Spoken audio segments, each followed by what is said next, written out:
Hey guys, David here. I'm filming this intro after I've gone smelt fishing during the daytime, so it's my birthday and I just wanted to get out and go do something while there's no wind and it's still somewhat comfortable out. So just using speaky rig today and cutting up silver sides, really tiny pieces of mud minnow and grass shrimp.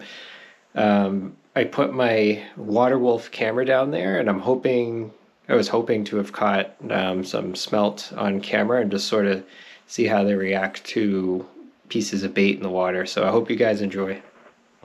All right, just using a plain sabiki rig, no bait on it. Gonna see what's down there. Actually, I already know what's down there. Oop, that was quick. Wow, smelt. There's one.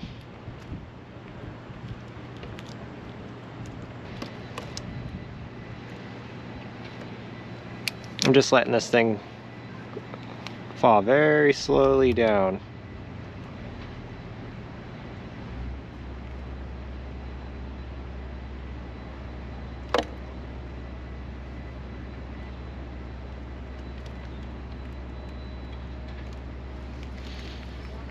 There's one right there.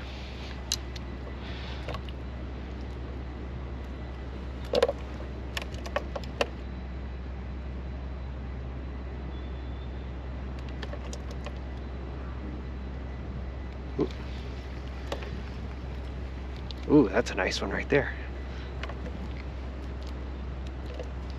All right, I might actually start putting pieces of bait on here. So as far as the bait goes, using the smallest, I actually have shrimp in there, but I'm gonna save them for later. So little tiny pieces of silver side. It stays on the hook forever. That's what I want, especially right now where the fish are biting good. I don't want to be messing around with rebaiting hooks. Yeah, you can see how big that is. Tiny little piece. You don't need anything crazy.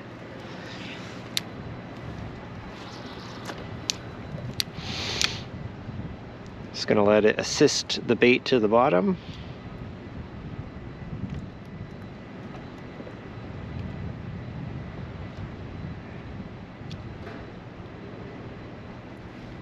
Oops, something hit it.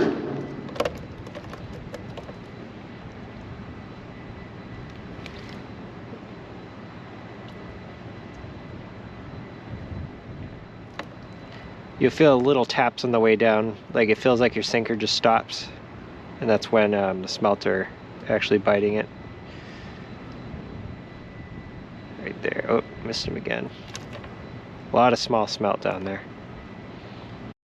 Alright guys, so there's a good mix of fish down here. So you got silver sides on screen right now and smelt. That right there was a silver side. This is a smelt right here investigating the bait. So there's no movement with this bait. I just threw a tiny piece of silver side on there. You can see, compared to my other rod, definitely the jigging motion brought the smelt over. They're very curious from what I've seen on the video that I have, but definitely slightly moving the bait helped. So on my other rod that's actually in hand right now, when you jig it, when you do that shimmy, that's definitely bringing the smelt over.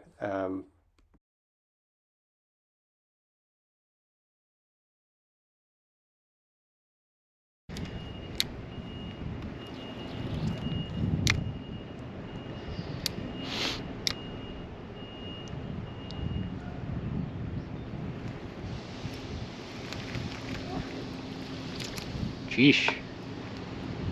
Smokes. It hit the minnow.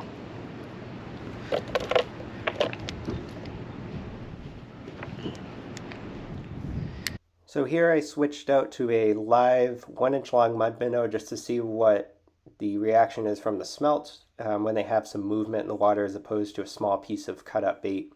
So this smelt's trying to take some swipes at it. The mud minnow's probably a little too big for it, but it still tries anyway.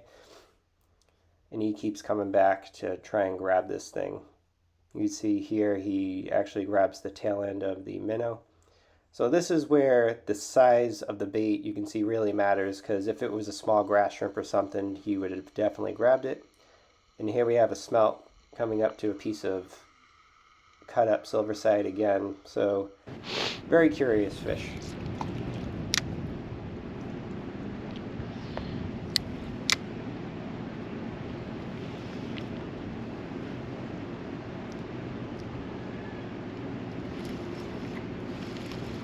Holy smokes.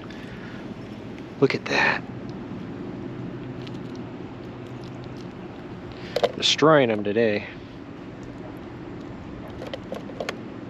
I'd like my minnow back.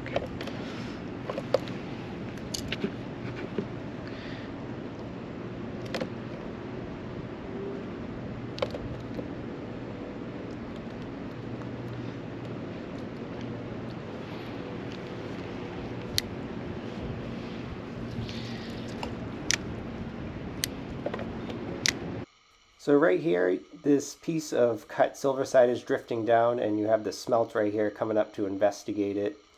So I took about a half an hour video just on the piece of cut silverside, as you see here, just to see in general what the smelt how they react to this piece. So on the rod that I actually have in hand right now, I do have cut up silverside on it and mud minnow. And I'm doing that shimmy with it on the bottom, and I'm wrecking the smelt right now. I think at this point I've caught over 30, but like I said, I'm jigging the bait as opposed to leaving it still, so you can see what the difference is in the reaction.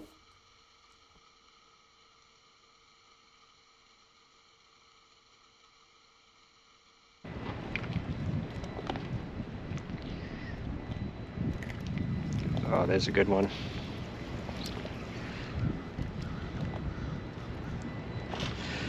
But look at that, filling this thing up quick. That's what smelt fishing should be. Exactly what it should be like. All right, here's a smelt hitting a piece of cut bait. So the camera's so heavy that I can't even see the smelt bite it. The camera probably weighs about 5-6 ounces. Right here, I believe I have a piece of cut up mud minnow. It's in half, and you see the skate cruising around right now. So I think at one point I did hook this skate, and I don't think I caught it on my head camera, but you can see him cruising around. There's all kinds of stuff down here. So we're fishing in about, I think it's about 15 feet of water, incoming tide. So right here is a silverside trying to steal my bait, and this is just one of the many bait stealers that you have over here. So when you're smelt fishing this time of year, here's another bait stealer you have. So you have some sea perch cruising around, and they'd be more than happy to grab your bait. And you have some green crab, spider crab. There's also Tommy cod, which I did not see cruising around, which I'm very surprised. And there's also, they're called grubby sculpin that usually sit on the bottom, and they're scooting around this time of year.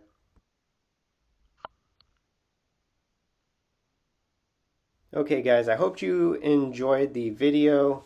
And I hope you enjoyed the underwater footage. So I'm still figuring out how to use this thing. But anyway, I hope you learned something from watching the smelt react to the bait. I didn't have a sabiki rig under the camera just because I didn't want to get stuck with my camera on there and possibly lose it. So I ended up with a pretty good haul of smelt. So I got my 50 plus some mackerel and some Tommy cod. I know this video is really short, it's only 9 minutes long, but I just wanted to bring you guys with me to see what's going on underwater and just hopefully enjoy something a little bit different. Thank you guys for watching, and please give a like and subscribe. I've noticed that 50% of you that watch aren't subscribed, so if you throw a subscribe at me, that would be nice. Thanks.